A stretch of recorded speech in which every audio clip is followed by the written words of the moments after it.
Welcome back to the weekly news roundup. This is the business and the Sillyville edition. These are recorded live Fridays 9 p.m. Eastern Standard Time. If you'd like to catch the show live, go ahead and join us on over there. switchedtolinux.com/live always has the latest stream information if you want to jump on over there and participate live on one of the several different streaming platforms we are always pushing to. And with that, let's go ahead and diving right on in. First up, Tesla wins a lawsuit over autopilot Model S crash. So California jury ruled the automaker was not at fault for a 2019 accident. And so this is not necessarily binding on future cases, but in the facts of this particular case, the jury found the driver assistance software was not to blame. So this is one of the ones where the Tesla swerved into the center median, because Teslas tend to find those center median strips and crash into them with reckless abandon. That's why I really don't want to be involved in a Tesla. But what they say is that the problem is and here's really the hinge of it. It's that according to the safety guide in the user's manual of the car, this driver was using the Tesla autopilot at a place the driver's manual said not to use it. So the autopilot, apparently, according to the driver's manual, not according to all the commercials or whatever else, if they say if you're in a multi-lane highway scenario, it's best not to use it. Of course, that's where everyone is using it and going to sleep. But because it's stupidly in the owner's manual, that's what the jury used, assuming that people have read their owner's manual. Well, I would place drivers at reading their owner's manual slightly above those who read the terms and conditions before you hit the button and agree. And so that really was at the hinge of this one.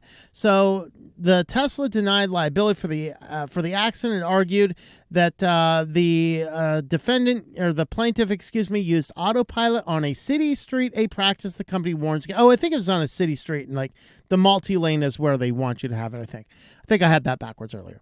The jury awarded. Can we please not spell people's names without vowels? No damages, and said the automaker did not intentionally fail to disclose the fact about autopilot. Reuters notes that believe the trial is among the first involving driver assistance mode. While the results will not be legally binding in other cases, it is expected to inform how lawyers tackle future incidents. So there we have it. Tesla crashing into a median strip as it usually does. Tesla apparently is not liable. Okay. Shopify is going to be adding direct bill payments in a bid to be a single stop for fintech merchants. This is something that to me is I don't really care. It actually, I can see this as being helpful in some instances of a business, as long as we're getting all sorts of different books and accounting done. Of course, PayPal is trying to do this kind of stuff, and it is frustrating as all get out to me. I want to log in and send an invoice to a client. Nothing else. I do not care for your crappy service any other way, shape, or form. I just want to log in and do that, and they make it extraordinarily difficult, and they change everything every month, and then nothing ever works right, and then I get constantly pestered, all because I want to send an hourly invoice to a client. All right. Now, in this case, what we're looking at is the Shopify, of course, they're collecting a lot of money. And if you have to pay out vendors or other things related to your business, you can now pay those out from your Shopify balance without transferring it to your bank account first. I personally would look at that as dirty books. I wouldn't want to do that because as I maintain my accounting for both my businesses, I look at this and say, you know what, that to me sounds dirty. It sounds like I'm treating the Shopify balance as a bank account, and I don't want the Shopify balance should not be a bank account. The Shopify balance should just be an intermediary, and it should go directly into my account after whatever holding period they want. This is where PayPal is becoming annoying, and this is where the new IRS rules are being annoying. We're anything over $600, PayPal's going to do all this nonsense. Why? I have my books and my accounting. I am keeping track of all that stuff. I am issuing the 1099s correctly. And when PayPal wants to try and get in the middle of all that, it's going to create a bunch of extra steps that's going to double up some of the things. And it's going to overly complicate things. It's going to make the IRS audits uglier and more common for people like me with a small business, not somebody huge. And I see this being the same thing. Now, it's not a horrible thing, in my opinion, to be able to take some business expenses or already business expenses and pull it out is okay. But at the same time, it turns a Shopify balance into a bank account, and that is dirty books. That is I'm talking myself into this being a really bad idea. So if you're using Shopify, I would probably say don't do this. It's going to create a nightmare for your accounting, but talk to your accountant. See what they say about this. Very interesting. All right, next is Microsoft seems to be having a little crisis of conscience here. Is Microsoft suggesting your company buys fewer PCs? Well, yes and no. This has to do with Windows 365 Frontline, the cloud PC. The idea is get people slower spec computers, even tablets, things that as long as they have a good internet connection, they can access a remote Windows installation on a cloud-based system instead, meaning that the company does have to supply fewer individual devices, but it comes with a problem as we start having our own devices and tying our own personal devices into company resources, we lose a lot in security. And so that's one of the things going on. Even if you're using, you're attaching to the perfectly secure and always safe Microsoft Windows through the cloud, even if you have something on your personal device, remember that personal device is behaving like a host and the Windows instance is now behaving like a guest. So the host could do something to that guest.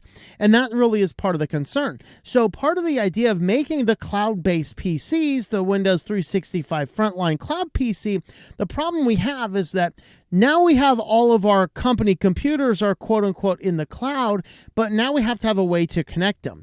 Part of the marketing of this is to say, hey, you need fewer computers. People can access from anywhere. And then you look at it and go, but do we really want people connecting everything from their private devices? Probably not. And so it's causing a little bit of a crisis of conscience. Of course, more people that are leasing their Microsoft Windows in a cloud, that's actually going to make a lot more money for Microsoft. If you think about where the computer uses are right now, the license fee, I know as I'm working with Malleable Computers right now, they do Linux laptops. Well, you can also get a Windows laptop, and you can get the Windows laptop for the extra $130 or $175 subscription, not subscription, license fee, $130 for the home, $175 for the pro. Microsoft gets that money, but they only get that once. Well, if you are leasing their entire Windows install through a cloud-based service and they have all these servers, their cost is becoming almost nothing. They're going to make a ton more money selling you a subscription-based PC in the cloud than you buying a computer to workstation. They get one license fee of about, $50, $100, whatever it is. Maybe it's just call $100. And then all the rest of the cost of that computer goes to, the manufacturer and everybody in between. Okay, you get that. So Microsoft has a big financial incentive in pushing more people to the cloud so that they're getting more money rather than a one-time $100 license fee. They might be getting up to $100 a month for the licensing for the PC in the cloud. So it makes a lot more sense. And part of this is to say fewer computers. And then they're looking at us going, maybe not fewer computers, because what? You're going to ask people to connect their computers with their coupon malware and all the dirty sites they go to at night onto it? Bad idea. So Microsoft is having a crisis of conscience. This is a fun little article to read. Go check it out. I included this one just because it was Linux-based. Red Hat announces major job cuts, hundreds of job losses. Of course, Red Hat was now owned by IBM for a few years, and this is one of the things people predicted was going to happen is, big companies buy up these smaller companies, and then they want to lean things out. Some of this has to do with the recession-type stuff. They said they're not going to lay off a lot of people like in the front facing as much, but a lot of things, they're figuring out where to cut off a number of their workforce. So Red Hat is all set to cut 4% of its workforce coming months. Revelation made by Matthew Hicks, CEO of Red Hat. Email sent out on Monday outlining the layoffs and major changes coming. Red Hat is known for its, of course, Red Hat Enterprise Linux and open hybrid cloud products and Ansible automation platform. And basically, hundreds of jobs are set to be affected across the organization. Currently, Red Hat employs 2,200 employees at their headquarters and over 19,000 employees spread around the world. Layoffs will not impact customer-facing roles such as sales and development side of things. Instead, the focus will be on general and administrative and similar roles. Read that as AI maybe took them over. Very interesting. So there's what's going on over in Red Hat. And on to our final article, Chromebooks designed for planned obsolescence. And what they're saying is after doing quite a bit of research, Chromebooks have an average of about 4 years of updates, and they are pretty close to impossible to fix. So in theory, you can get parts for them. The problem is everywhere you would buy parts for them are always sold out. And then, of course, after the updates, what do?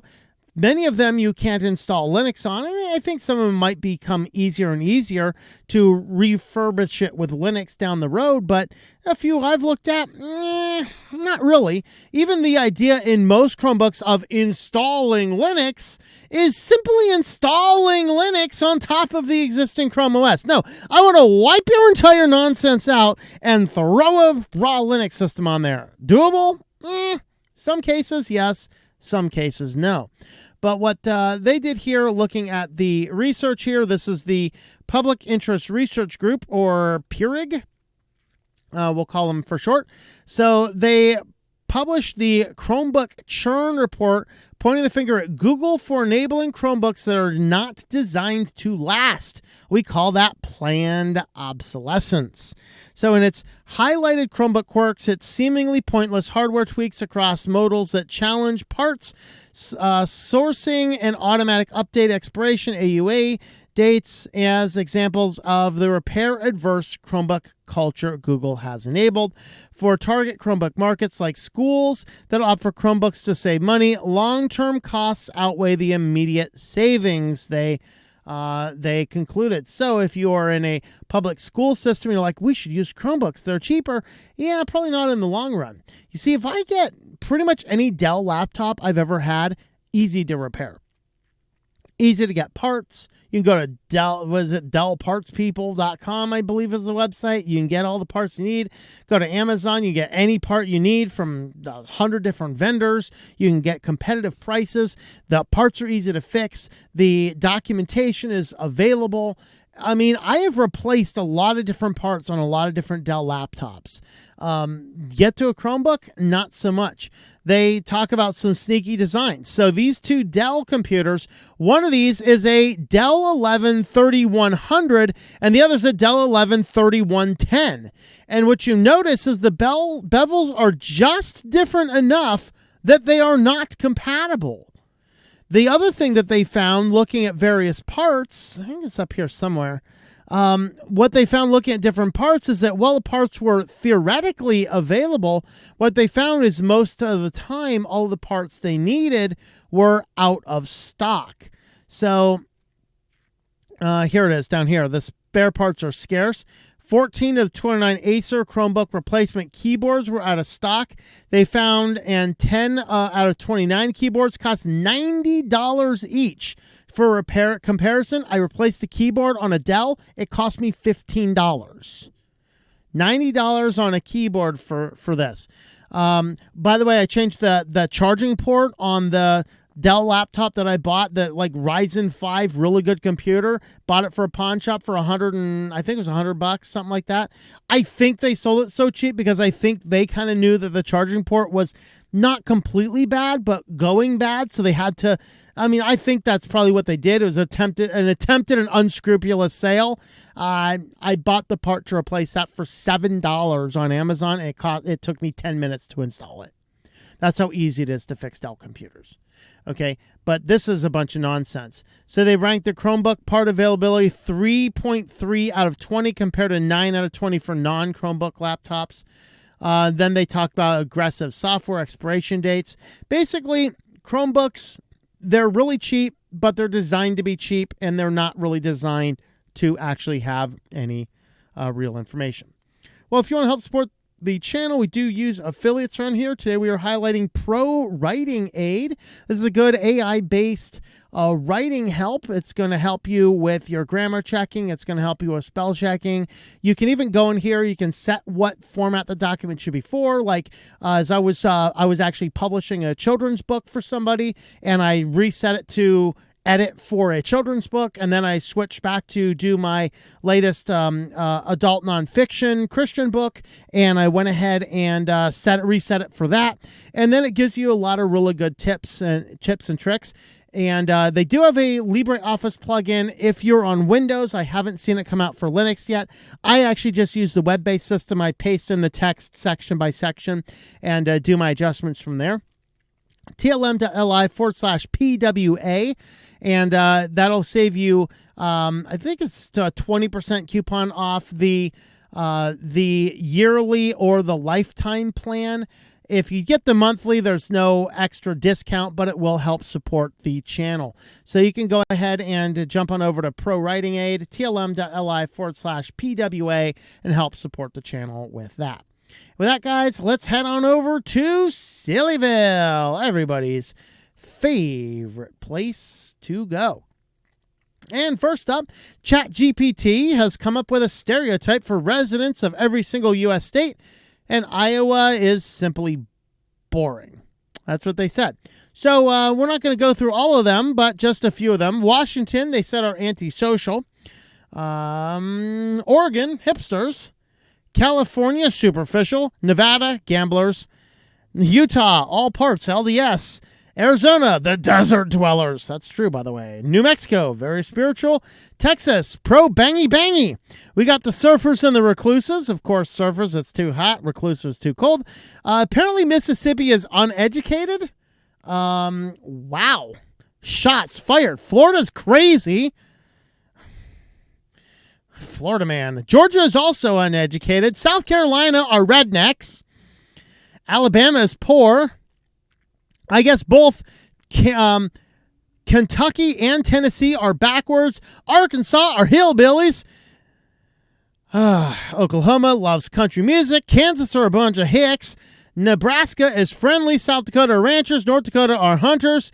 Minnesota hates confrontation. No, that's just because you don't want to go outside. It's too cold. Wisconsin are heavy drinkers, really? Illinois, corrupt. We knew that. And then we got blue collar, we got the Rust Belt mentality, we got the down-to-earthers. Pennsylvania. We in Pennsylvania apparently are unwelcoming. I don't know about that. Last time I drove across the border into Pennsylvania, I came in from Maryland, crossed into Pennsylvania. First thing I encountered was an Amish horse and buggy that waved at me as I went by. I think it was Mr. Ed. I've never seen a horse wave before. No, it was the Amish guy inside. But yeah, they did actually give us these nice, wonderful things here. So yeah, very fascinating. All right, second up, Twitter gave a gold check mark to a fake Disney account. It might have actually been more appropriate than giving a gold check mark to the real Disney account because everyone over there has gone crazy. At least the fake one, we maybe they're not going mad. Who really knows? Gold checkmark, of course, is these are check marks that they give to not necessarily the blue check verified, but the high subscriber, high content use. Basically, the people that they tie and associate with massive accounts. This was Disney Junior UK, which they promptly suspended because they were basically giving, doing some bad stuff with it. Twitter peers are giving gold checkmark to a fake Disney account. This isn't actually real, right? Someone bleeping pinch me or something as they're given the gold check mark. So they proceeded to use the gold check mark to do a whole lot of unscrupulous things. You can go ahead and read the article all about it. Just be warned. Type of content over there is a bit spicy. Well, hacker group names are now out of control, absurdly out of control. We're talking about Pumpkin Sandstorm, Spandex Tempest, the Charming Kitten. Is this how we really want to name hackers that are wreaking havoc worldwide? I mean, really? I mean, if you want to ask me about what I might actually happen to name them, how about the Sleeping Cat Hackers? All right. Yeah, really much. So hackers, particularly state-sponsored ones, focused on espionage and cyber warfare. Organized criminals exploiting networks worldwide for profit are not pets. They wreck businesses, sow chaos, disrupt critical infrastructure, support some of the world's most harmful militaries and dictatorships, and help these governments spy on and oppress innocent people. So why, as I write about these organizations, as a cybersecurity reporter, do I find myself referring to them with cute pet names like Fancy Bear, Refined Kitten, and Sea Turtle? Yeah, it's all just because, who are you? You are the hacker group destroying the world. Yes, call us the cute kittens.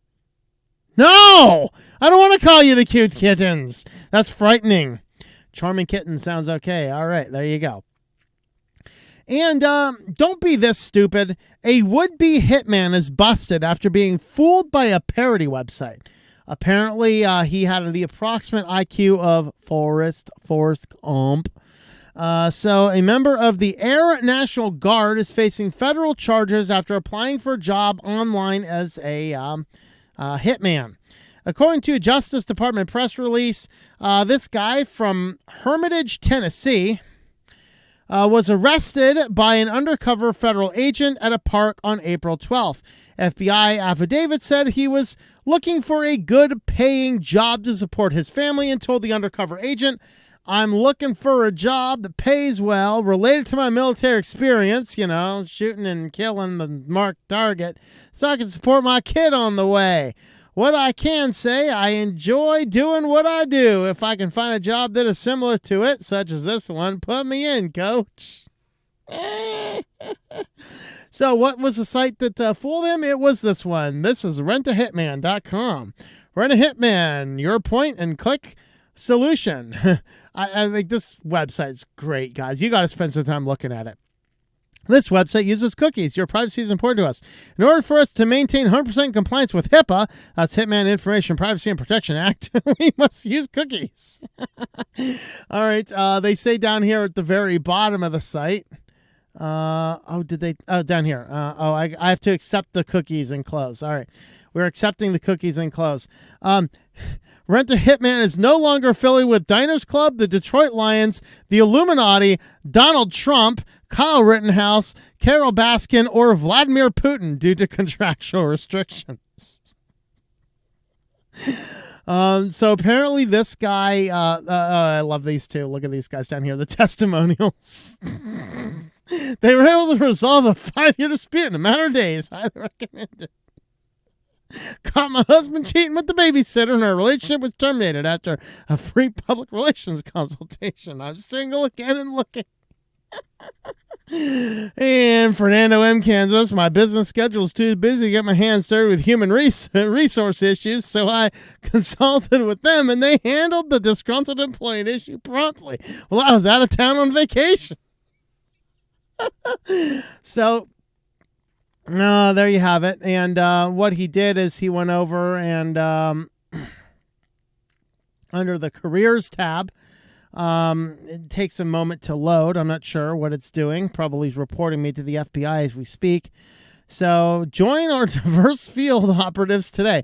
So this is the website. The guy filled in his information, actually met with a guy in the park, and the guy in the park handed him $5,000. Actually, he handed him $2,500 as a down payment, and the guy asked, "Would you like pictures when I'm done?"